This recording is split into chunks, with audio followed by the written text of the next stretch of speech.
Facebook, Luis Majul, en el pase entre el programa de Esteban y el mío. Te saludamos. Muy buenos días, felicitaciones por el triunfo y corresponde decir buenos días, presidente electo. Buenos días, Luis, buenos días, Esteban. Un gusto enorme tener la posibilidad de hablar con ustedes. Gracias, Javier. Abrazo, abrazo grande. Hay que decirle presidente ahora, ¿por qué? Presidente, ¿Por sí, qué? sí. ¿Por qué lo que corresponde? Presidente, ¿ya está planteada la reunión con el presidente actual, Alberto Fernández, o no?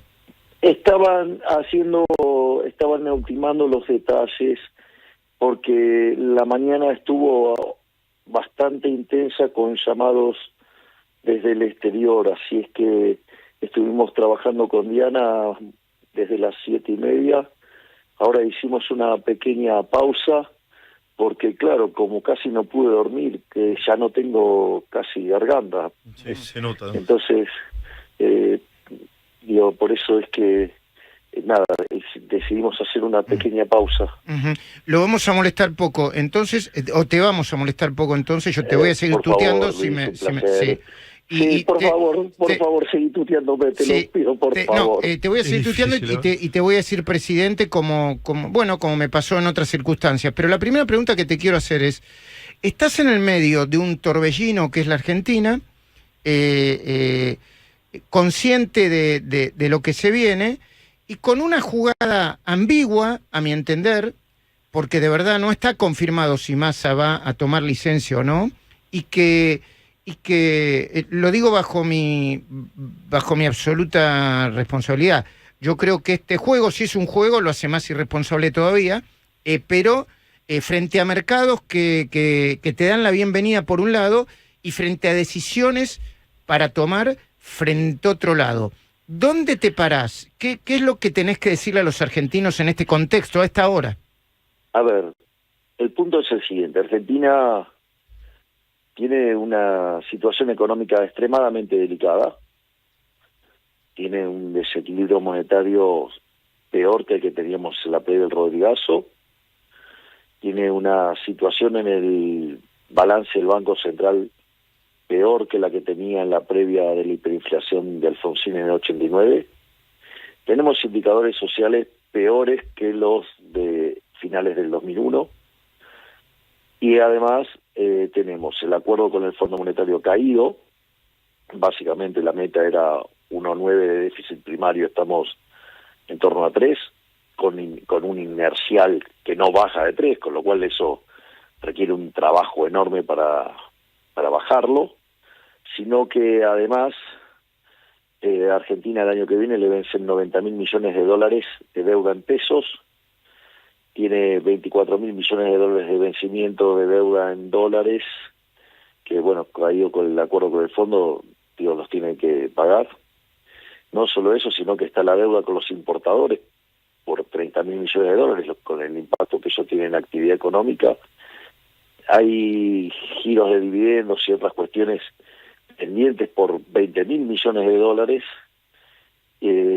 Además, hay un descalabro en materia de tarifas, por lo tanto, y un exceso, de demanda de dólares furioso al tipo de cambio oficial que se manifiesta en una brecha escandalosa. Por lo tanto, la verdad que la situación de Argentina es extremadamente delicada. Nosotros tenemos conciencia de ese desafío, sabemos cómo resolver este problema y tenemos las agallas para hacerlo. O sea, acá hay un convencimiento de lo que hay que hacer y cómo hay que hacerlo. Entonces, esa es la parte positiva. Yo creo que, como muy bien señalaste, Luis, recién hubo una muy buena bienvenida por parte de los mercados. Solo de arranque subieron 10% las acciones y los bonos 5%, es decir que hubo una muy buena recepción. Yo creo que el elemento central fue la contundencia del discurso en materia de el rol del Estado, ¿no? Cuando, si ustedes se fijan, ustedes son estudiosos del discurso, ustedes saben dónde yo hice el énfasis cuando digo el Estado pequeño. Sí, y el libre mercado. y que además, ¿sí?, respete sus compromisos. Es decir, estoy diciendo que las deudas se pagan, estoy anunciando el ajuste fiscal. Perdón, sin gradualismo también te escuchamos decir. Exactamente. Y de shock. Hay una explicación, si quieren después la podemos hacer. Y otra cosa que digo, se respetan a rajatabla los derechos de propiedad y después planteo una opción libre por el libre comercio. Pero básicamente en esos dos primeros puntos, lo que yo estoy diciendo es que los compromisos se pagan, es que vamos a hacer el ajuste fiscal porque vamos a pagar la deuda, el ajuste va a ser de shock, tal cual como decís, lo aclaro en otra parte. ¿Y quién va a devaluar, Javier? A ver, ese punto es otra parte, ahora la trabajamos. Y lo otro que tenés es que nosotros decimos que vamos a respetar los derechos de propiedad, es decir, la solución que vamos a darle al tema de las LELIX es una solución de mercado. Una vez que vos resolvés el problema de las LELIX, podés abrir el cepo, ¿sí? Entonces, si vos no tenés emisión monetaria y vos limpiaste el sobrante de dinero y limpiaste el problema de las LELIX, el tipo de cambio va a buscar su nivel de equilibrio solo. O sea, pero eso, como vos lo hiciste en el marco del ordenamiento fiscal y monetario, entonces no tiene consecuencias inflacionarias. A ver si entiendo yo. Esteban seguro que lo entiende. Yo soy un poquitito más duro para las cosas de la economía. Hay que desarmar, derretir o con herramientas apropiadas desinflar la bola del ELIC para salir del cepo y que esos dos movimientos no generen hiperinflación. Exacto, y que al mismo tiempo te permite volver a crecer, te permite rebotar la actividad económica, para ser estrictamente técnico. A ver, Javier Milei, ¿y esos instrumentos y esa herramienta debe ser una herramienta financiera que permita, no sé, mutar la bola de nieve de las LELIX a otra cosa? No sé, Exactamente, vos necesitas una ingeniería financiera, o sea, necesitas el diseño de una ingeniería financiera sofisticada como para que vos puedas pasar de las LELIX a otros instrumentos y que al mismo tiempo no queden ilíquidos los bancos. Bueno, o sea, si yo hubiera tenido... De gran expertise financiera hacer eso. Te voy a decir cualquier oralidad, ¿eh? Si yo hubiese tenido LELIX en mi poder y hubiese comprado hoy acciones de YPF, por ejemplo... 40% subieron. Que están en el 40%, ¿eso ayudaría a todo ese mecanismo del que estamos hablando o estoy haciendo una simplificación? Es que tenés perfecta razón, Luis, porque quiere decir que los activos argentinos valen más y hoy el activo del Banco Central vale más y el pasivo menos. Por eso, digamos, la solución se vuelve mucho más simple. Digamos, el salto de las acciones de YPF está mostrando que lo que nosotros dijimos en materia de racionalización y de reoptimización, evidentemente mirá todo lo que generó en términos de valor. Ahora, Javier, ¿cómo es el proceso para salir con estos mecanismos de diferentes precios del dólar? No, es que vos una vez que limpiaste ese sobrante monetario, que dicho sea de paso, la verdad que con la inflación que trae Argentina el sobrante monetario lo va a limpiar la inflación. Claro. O sea, esa es la realidad. O sea, y lo que tiene que ver con las LELIX, o sea, ahí digamos es un diseño financiero para rescatarlas, pero como muy bien dice Luis, si los activos argentinos empiezan a valer más, se vuelve mucho más fácil el rescate. Entonces, pero bueno, eso yo creo que tiene que ver con varias de las cosas que estuvimos anunciando, ¿no? En términos no solo de política cambiaria, monetaria, sino también en materia de política fiscal. ¿Qué información te tiene que dar Massa? ¿Cómo? Javier, ¿qué información te tiene que dar Massa? Mira, nosotros la realidad es que la información la manejamos, o sea, nosotros, te imaginás que... Es más, yo vivo de eso. No, bueno, ya lo sé. Hasta ahora vivía de eso. Ustedes me conocieron viviendo de eso. Sí, por supuesto. Entonces, pero siempre es bueno para ver si hay esqueletos en el ropero, ¿no? Luis, perdón. Javier, estoy escuchando atentamente lo que decís y yo ahora te voy a incluir un brevísimo análisis político a lo que está sucediendo ahora. Si yo no leo mal, esta actitud de Massa, que por otra parte le digo a todos mis colegas y a los medios de comunicación, todavía no se confirmó que él haya dicho que se iba a tomar una licencia o no. No la presentó, el papel no está presentado. No la presentó. Para mí no es más que un juego para la tribuna, un ida y vuelta muy dañino, porque es como... una perversión, Luis. ¿Lo demás es una perversión? Sí, es una perversión. Ahí yo ya lo veo venir a Luis y lo leyó perfecto. Porque es una irresponsabilidad que hubiera marcado la licencia. Te quieren bromar la transición. Quiere... Exacto, y me quiere adosar los efectos nocivos de la política nefasta que llevaron a cabo este gobierno durante casi 4 años. O sea, no se quieren hacer cargo, decís vos, Javier. Exactamente, ese es el punto. Entonces me quisieron adosar todo eso. Ahora, lo que Javier... menos se imaginaban es que los mercados iban a reaccionar tan positivamente. Y ahí es donde Luis tiene razón. Ahí es donde está la perversión. Porque él, ¿qué hizo? Se quedó con la opción, ¿no? De decir, bueno, tiro esto, pero no lo confirmo. Entonces, si el dato salía mal, él estaba afuera. Claro. Entonces la culpa era de Milei. Entonces ahora, como todo salió para adelante, entonces lo mantiene en la nebulosa. Es así de complicado. Pero Javier, a ver si yo analizo política, no soy político por suerte para la política. Yo analizo política. Eso te impide terminar de... Lo digo para mí, seguime, Esteban, también, por favor, a ver si por ahí estoy aquí. Esto te impide, y yo te sugeriría que no termine de confirmar tu gabinete porque es puro desgaste en el medio de esta transición. Es que ese es el punto central de la perversión, justamente, Luis. Yo no puedo, a ver, supongamos lo siguiente, yo iba a anunciar hoy el ministro de Economía. ¿Lo ibas a anunciar hoy? Claro. Claro, pero yo no puedo anunciarlo porque lo somete a una situación de desgaste durante el periodo que llega hasta el 10 de diciembre, lo somete y el pobre ministro no puede hacer nada porque está fuera. La canciller sí está confirmada. Sí, bueno, pero digamos, es como que es más fácil, digamos, la cuestión de las relaciones internacionales. Sí, por supuesto. ¿Y el ministro de Seguridad, Javier? Eso, digamos, hoy se reúne Macri a las 5 de la tarde, Pose con Victoria. Con Victoria. ¿Puede ser Bullrich o no?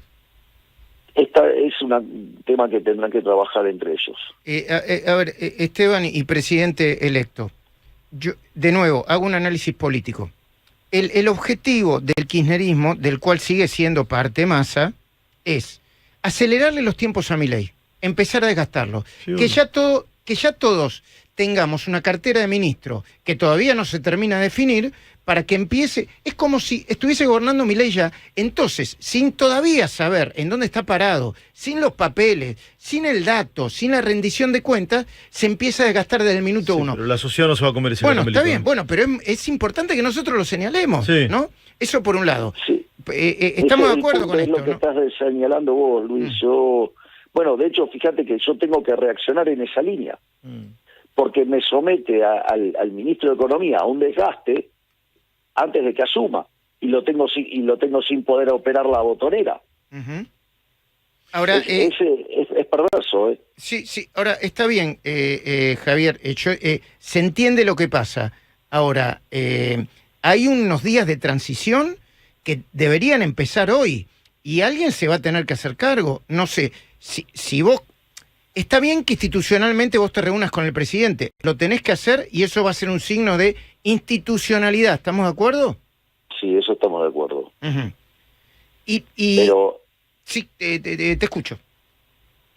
Pero, de vuelta, las cuestiones más sensibles, nosotros estamos arriba de esos números, Luis, Nosotros estamos arriba de esos números. O sea, saben dónde están parados.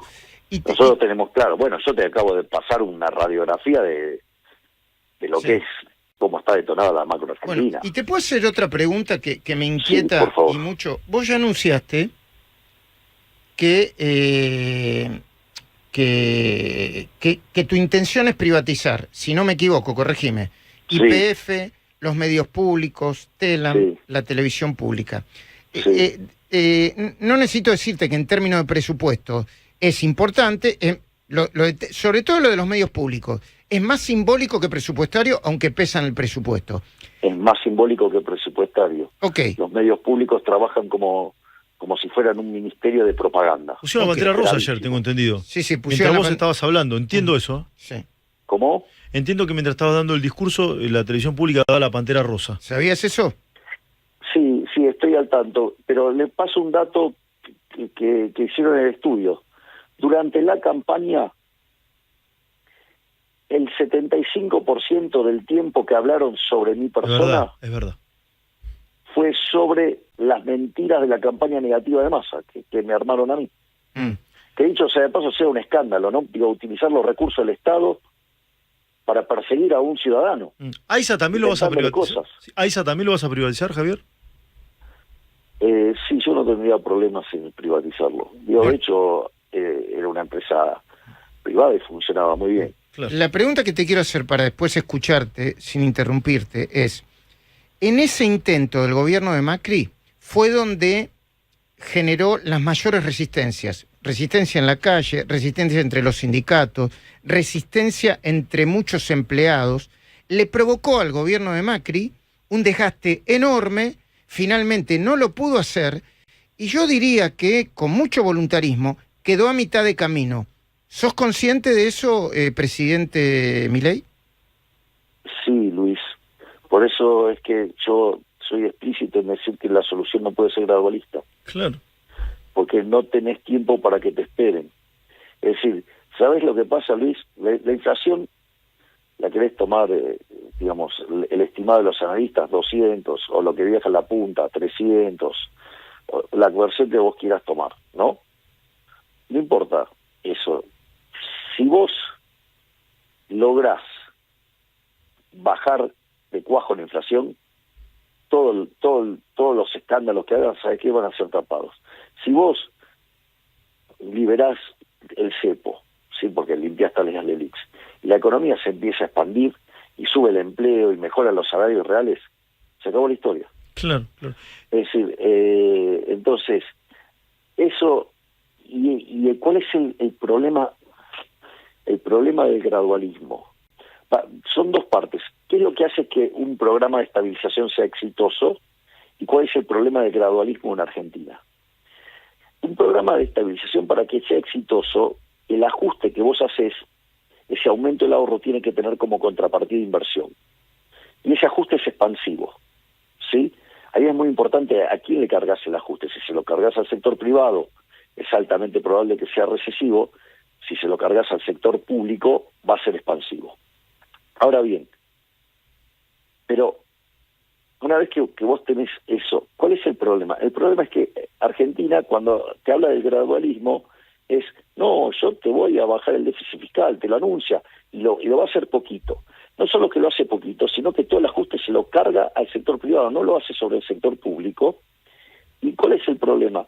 El problema es que si vos lo vas a hacer gradual, ¿qué tipo que tiene que invertir? Porque si estamos diciendo que el aumento del ahorro tiene que tener como contrapartida inversión, ¿vos qué vas a hacer? ¿Lo vas a hacer despacito? Te espero cuando termines de hacer el ajuste, ahí invierto. Entonces, ¿qué es lo que pasa? Cuando vos lo haces así, el aumento de ahorro no tiene contrapartida de inversión, y entonces te cae el nivel de actividad económica y el ajuste se te vuelve recesivo. O sea, lo que le pasó a Macri. Sí, pero vos ya lo Exacto. anunciaste, presidente. ¿Sos consciente de que si yo lo anunciaste, mañana o esta tarde vas a tener a los empleados de Canal 7 y de Telam? ATE ya convocó una asamblea. Pero ¿por qué si no se tienen por qué quedar sin trabajo? Pasarán a trabajar en el sector privado, ¿cuál es el problema? ¿Y cómo lo ve? ¿Cómo verías esa reconversión para quienes dicen nos está quitando el trabajo, nos está quitando la dignidad? ¿Por qué se está quitando el trabajo? Si van a pasar a depender de una empresa privada, salvo que crean que no son competitivos y que entonces, entonces si no son competitivos, o sea, si son deficitarias, quiere decir que entonces no hacen bien su trabajo. Y si no hacen bien su trabajo y ese déficit que genera, ¿por qué lo tengo que estar pagando con el pan de un chico pobre en el Chaco, por decir algo? Sí, siempre mi amigo Berti Venegas Lynch explica por qué el bicicletero que se somete al mercado cambiando el gomín de una bicicleta tiene que estar subsidiando esas cuestiones, ¿no? Exacto. Es buenísimo el ejemplo, ¿sí? El bicicletero, ¿por qué? Se somete al mercado, a la competencia, y los otros no. Claro, pero por eso te doy una arista todavía un poquito más áspera. Vos tenés a cargo la política fiscal, tenés recursos escasos. Cuanto más te metes adentro de la economía para darle espacio al sector público, más daño causas.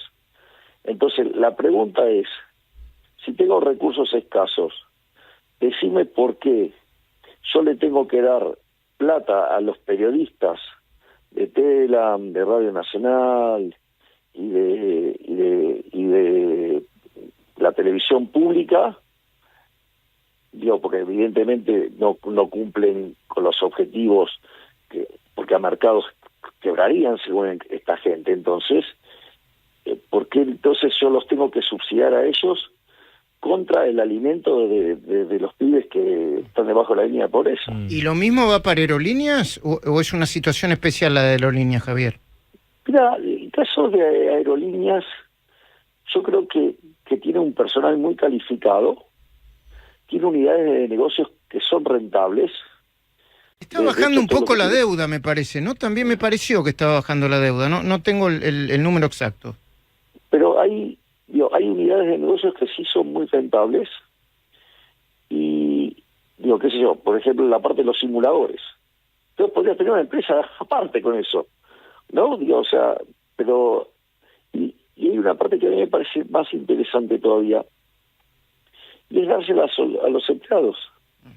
Los propios, y abrir cielos abiertos, ¿no? Entonces, ¿qué es lo que pasa? En ese contexto de aumento de la competencia, los propios empleados van a expulsar a los que se dedican a hacer política y no a trabajar. Claro, Javier... eso va a ser muy fuerte. Sí, por último, mi parte, que yo no te quiero robar más tiempo. No, pero quédate todo lo que necesite. Bueno, okay. Esteban, esto es una entrevista conjunta que le propusimos a Javier Milei esta mañana y aceptó. Tengo entendido que vas a viajar a Estados Unidos y a Israel en las próximas horas.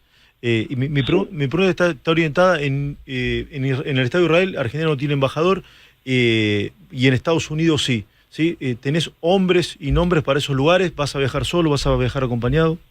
Sí, pero los viajes tienen que ver más con una cuestión de índole espiritual. Ok. O sea, porque ya después en funciones se me va a complicar y entonces yo quiero pasar por el OEL. ¿Por dónde, presidente? ¿Cómo? Por el OEL, por donde está la tumba del Rebe y demás.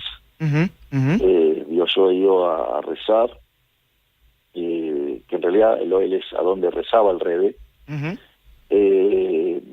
¿Hiciste un compromiso, perdón por el lenguaje, por si ganabas, en agradecerle? ¿Fuiste antes de...? Mira, yo les voy a ser sincero, porque es más, hay un amigo mío que está en el Muro de los Lamentos rezando con el pedido que yo le hice. El pedido que yo hice es, yo pedí sabiduría para lograr descifrarla entre el bien y el mal, coraje para elegir el bien y templanza para mantenerme en el camino correcto. Y que eso, digamos, me permitiera ser un digno canal del Creador. O sea, yo, digamos, y aceptar lo que la vida o que el Creador depare. Ok, perdón que te saco del plano espiritual, pero estoy leyendo un último título de La Nación, una nota que firma Sofía Diamante y dice: histórica disparada de la acción de YPF en menos de una hora, 1.500 millones de dólares. Yo ya dije varias veces que no sé cómo se maneja la economía, pero esto, yo no sé si descontarlo de los 15.000 millones de dólares que le tenemos que pagar por la decisión compadrita de Kicillof, no sé, pero al mismo tiempo digo que esto es un camino para empezar a hablar de la economía, que es pura confianza, ¿no? Hasta que la confianza se pierde, ¿estamos de acuerdo? Sí, hay un rol muy importante de las expectativas. O sea, fíjate que con un anuncio solamente en una hora generé 10% del valor que destruyó Kichilov en su eterna e indomable negligencia, ¿no? ¿Generaste vos o lo generaste como el líder de un sentimiento, o el representante de un... Javier Milei como persona, o el representante de un sentimiento que tiene que ver con el hartazgo, con basta hasta acá? ¿Diferenciás una cosa de la otra? Sí, y es muy sabio tu punto, y te diría que lo voy a hacer un poquito más profundo, y vos me vas a seguir enseguida. Como el representante de una nueva Argentina que quiere abrazar las ideas de la libertad, que llegó al 22 de octubre en 2 expresiones de cambio, pero que días después decidieron dar la batalla contra el kirchnerismo y ponerle un punto final. Y eso es lo que está reflejando. Y la convalidación la tenés en la foto. En la foto de Macri con Patricia Bullrich, el video ese del abrazo con Macri. Exactamente, y con Patricia, sí. ¿Lo ves al presidente Macri en la diaria de tu gestión o no? ¿Como una persona de referencia? No, él está más como una suerte. Ustedes saben, yo tengo mucho diálogo con él. Sí. Y en estos último tiempo muchísimo más intenso. Y la verdad que cuanto más hablamos, mejor está funcionando esa interacción. Ahora bien, lo veo más así como una suerte de consejero y de alguien que digamos, cuando va por el mundo, o sea, digamos, genera una buena imagen para el país, y creo que puede contribuir, digamos, de ese modo, y eso no necesita cargo, nada, él lo hace naturalmente. De hecho, tiene una agenda internacional ya que el fin de semana que viene lo va a hacer estar fuera del país nuevamente, porque lo sé porque sé que te lo dijo a vos, presidente, y que así como debe tener una agenda complicada, él te debe compartir su agenda también, ¿no? Sí, él me comentó que iba de viaje, pero ¿me comprendés? Entonces de repente él se sienta a hablar con personalidades muy importantes del mundo y le cuenta de lo que estamos pensando hacer, y automáticamente nos empieza a generar atracción de inversiones. Javier, entonces es un rol muy importante, o sea, es una persona que da una muy buena imagen al país. Una cuestión personal, es privada, y si querés me la respondés o no. ¿Quién es la primera persona que pensaste, o en cuántas pensaste cuando ayer te dijeron que eras presidente de la Nación? Me repetís la pregunta, Esteban, porque me está entrando un llamado. Cuando ayer te dijeron que eras presidente de la Nación, ¿en cuál es la primera persona o cuáles te acordaste? Y estaba con mi hermana, así que sí. La primera, la que nombró. Mi hermana, sí, exacto. Así que mi hermana es... yo te diría que entre mi hermana y Santiago Caputo son los grandes responsables de esto, ¿no? O sea, de hecho, sin mi hermana si no hubiera tenido el apoyo de mi hermana, no ni siquiera me hubiera metido. Bueno, yo en el mismo sentido que te estoy preguntando, y no te queremos quitar mucho más tiempo porque sabemos que tenés mucho que hacer. Primero, ayer una persona muy cercana a tu equipo me dijo, por favor, Luis, no hables de alianza porque ni Milei, ni Macri, ni Patricia, ni la dirigencia, una buena parte de la dirigencia Juntos por el Cambio está pensando en una alianza. Ni siquiera hables de coalición, porque lo que hay ahora es una confluencia de equipos para ver cuál es la mejor manera o los distintos caminos para salir de esto. ¿Esto es así, tal como me lo definen? Nosotros estamos trabajando fuertemente en reforzar los equipos. Eso es un dato donde hay interacciones entre los equipos para reforzarlos, ¿eh? O sea, ahí hay una intención clara nosotros estamos dispuestos a convocar a los mejores.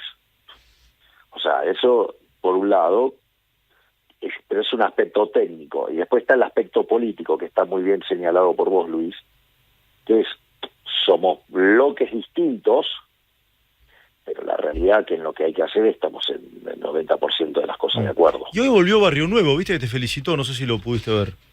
No lo vi, digamos, estoy trabajando desde las 7:30, claro.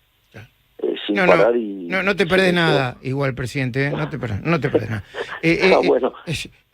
Pregunta, porque nombraste a personas muy importantes. Nos estás delineando el rol que van a tener Macri, Patricia Bullrich, algunos dirigentes, yo me atrevo a compartir. La señora Bullrich, si ella tuviera ganas de ser ministro, yo, digamos, estaría feliz de contarla en las líneas.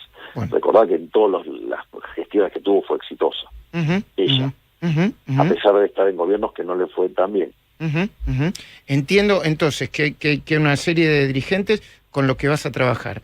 También yo te escuché decir hace un tiempo que tu hermana tiene un rol fundamental, que es, entre otras cosas, cuidarte la firma. Cuando uno piensa en cuidarle la firma a un presidente, que yo creo que es uno de los valores más preciados que puede tener un presidente, además de la palabra, ¿no? La firma. Uno piensa automáticamente en Secretaría General de la Presidencia y este tipo de cosas. ¿Lo decías en un tono específico para que Karina haga ese trabajo o va a seguir al lado tuyo sin ningún cargo oficial? Mi hermana va a seguir a mi lado sin ningún cargo oficial. Pero es cierto que la persona que ocupe el cargo en cuestión que vos has señalado tiene que tener la total y absoluta confianza en mi hermana. Sí. ¿El sueldo de presidente lo vas a donar? Yo tengo que ver si puedo claro, si la ley te lo permite. vivir de otras fuentes. Está bien, claro, está bien. Está bien, si un presidente puede... Como diputado no tenía incompatibilidad de hacer conferencias y esas cosas, pero no sé si tengo compatibilidad con el caso de ser presidente. Eso habría que chequearlo. Bueno, o sea, ojalá yo pudiera... Lo que pasa es que no sé si además voy a tener tiempo para estar dando conferencias. Claro. No, y otra cosa es que Santiago... Que el primer año voy a estar internado en Olivos con el casco todos los días. Sí. ¿Y con Fátima o solo? En Olivos, sí. Bueno, eso va a ser decisión de Fátima, digamos, cuántas veces tiene ganas de quedarse en Olivos. O sea, en principio nosotros somos una pareja que lleva unos meses. Así es que, digamos, tampoco hay que, digamos, precipitar las cosas. O sea, lo importante es que estamos bien, que estamos contentos. Ayer, la verdad es que estaban muy contentas, tanto Cari como Fátima, estaban juntas, de hecho, cuando hicimos el acto en la parte de afuera. Después nos vinimos a cenar. Y nada, hasta se comparten los platos, o sea, se comparten los postres, o sea, así que bueno, mis pretorianas están perfectamente alineadas. Presidente, un par de preguntas más, en mi caso, que son específicas y que se las está preguntando todos los medios, los mercados. Santiago Caputo, a quien vos valoraste, me dijo a mí que él tenía intención de seguir en tu equipo, pero no con ningún cargo específico, sino como un asesor, y además me recalcó, ad honorem. El mismo caso que tu hermana sería, ¿no? ¿Entiendo? Sí. Sí, digamos, Santiago es un crack, es una mente brillante, es una persona, es un distinto, ¿no? O sea, igual que mi hermana, son raros, ¿no? O sea, gente de talento muy particular, o sea, y sí, hay cosas que yo le pedí a Santiago y se siente muy comprometido con las tareas que yo le he pedido. Así es que es una tarea muy importante la que yo le encomendé a Santiago y él se entusiasmó, le gustó, es muy desafiante, pero no necesita tener un cargo explícito. Ujú, ujú. ¿La AFI la vas a mantener? ¿La ex CIDE la vas a mantener? ¿Crees que los estados necesitan una agencia de inteligencia? Sí, creo que necesitan, pero no para que la use como la usa el kirchnerismo, ¿no? Ujú, ujú. Es decir, digamos, no tiene gollete, digamos, hacer lo que cómo se utiliza la inteligencia en Argentina, ¿no? Para estar tirando carpetazos en debates, por ejemplo. Ujú, ujú. Tiene que estar vinculada a los temas de la seguridad, Ujú. tanto interior como nacional. Y yo por mi parte te quiero volver en mi última pregunta, Esteban, vos también disponés y no quiero en el buen sentido quitarle Sí, no, tiempo al presidente. por mí pero, ya está. bueno, bueno, déjame que te haga una pregunta Dale. política, Javier. Sí. Para mí este va a ser un gobierno en varios tiempos. O sea, vos tenés que empezar a gobernar el 10 de diciembre, cuando en este mismo instante ya empezaron a tirarte simbólicamente varias toneladas de piedras, ¿no? Lo mismo que Mauricio Macri cuando asumió. Vas a tener que responder fuertemente a eso si deciden copar la calle en el momento que suceda. Tenés un gap de entre 18 y 24 meses, y estamos hablando de el ponerle el freno de mano a la maquinita y que se empiecen a notar los beneficios de poner el freno de mano a la maquinita.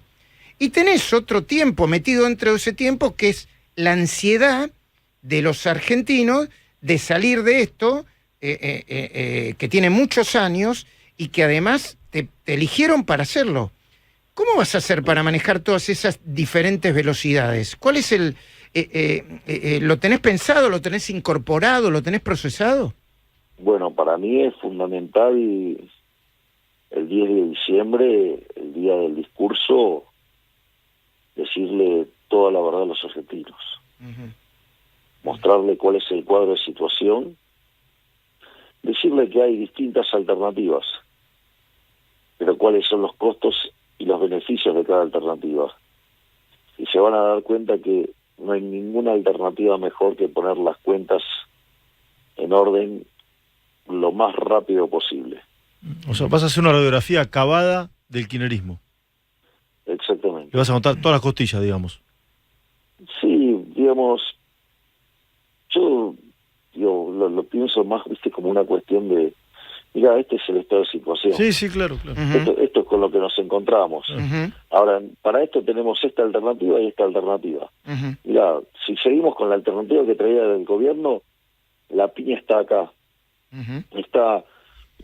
Está muy cerca. O sea, con el desequilibrio fiscal que están dejando, el desequilibrio monetario, digo, marzo va a ser difícil.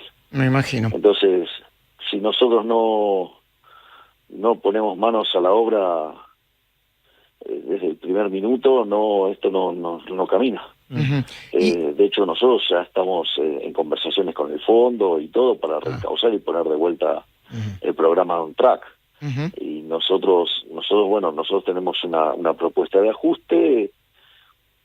Bueno, veremos cómo lo ve el fondo, uh-huh. pero hay que volver a poner en sintonía las cuentas fiscales. Nosotros pensar que nosotros queremos ir a equilibrio fiscal financiero, o sea, ya después pagan intereses, en el primer año se tiene que terminar el déficit fiscal, no tiene que haber más déficit Sí, fiscal. claro. ¿Y algún gobernador te llamó? Porque es claro el rol de los gobernadores con esto. ¿Te llamó algún gobernador o no? Me llamó Jorge Macri, Ah.